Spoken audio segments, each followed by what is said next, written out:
We need to turn to surveillance makeup expert Annmarie Hordern in London. What is so important here as we look at Kylie Jenner as the latest gazillionaire is it is about image, it is about reality, and it's also a lot about money. I know, Annmarie, you use the Rihanna Fenty Pro Filter Soft Matte Longwear Foundation. What is Rihanna getting right, just like Ms. Jenner?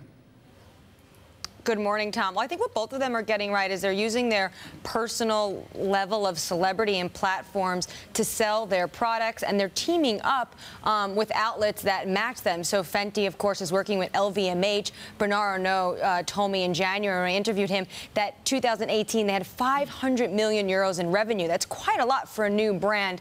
And Kylie Jenner, when she teamed up with Ulta, you see how the stock of Ulta really surged on this. This is the first time her customers were able to go into a store, see the products, and buy them. She really started this just with low overhead and using it online. So they're using their power of celebrity, their Instagram followers, their Twitter, and just who they are and what they represent to really sell these brands. Annmarie, there's distribution involved here, which is always the most difficult part of any business. It's Sephora, it's Glossier, and the rest of it. How does Mr. Bezos do this? Does he need to find a Kylie Jenner?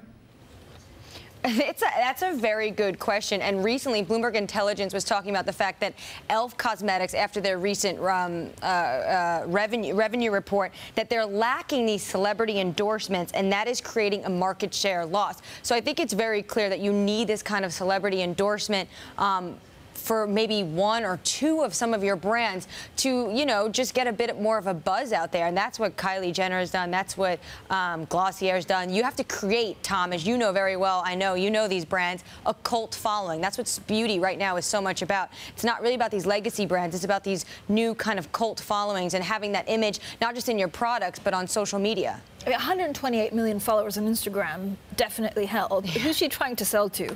She has a young demographic. I think a lot of people are people in the show. I mean, I've been given a gift of the lip kit, and it's good stuff, right? I actually like the lip kit. I was a little bit you know, skeptical first because I like the brands I like, but yeah, she's definitely selling to millennials. These are people who follow her on Instagram. You know, they want to dress like her, look like her, and now they can buy the kit she uses, and she uses these products. So when she gets her makeup done, she'll say, I used, you know, my lip gloss. Yeah, this lip gloss. Blah, blah, blah. Yeah, and so, Annmarie, how much of a problem is this for the legacy brands, right? So Revlon yesterday was down some 18%, I think. Do they need that younger demographic that can only come through, like, celebrities? Well, I asked L'Oreal CEO about this as well. He says, I said, you know, what are you looking at? How do you deal with Huda Beauty, Glossier? He says, well, many of the times we've bought these brands. So they bought Urban Decay, which kind of had a bit of a cult following, and now it's part of L'Oreal, which is a huge, obviously, brand. Fenty Beauty is teaming up with LVMH.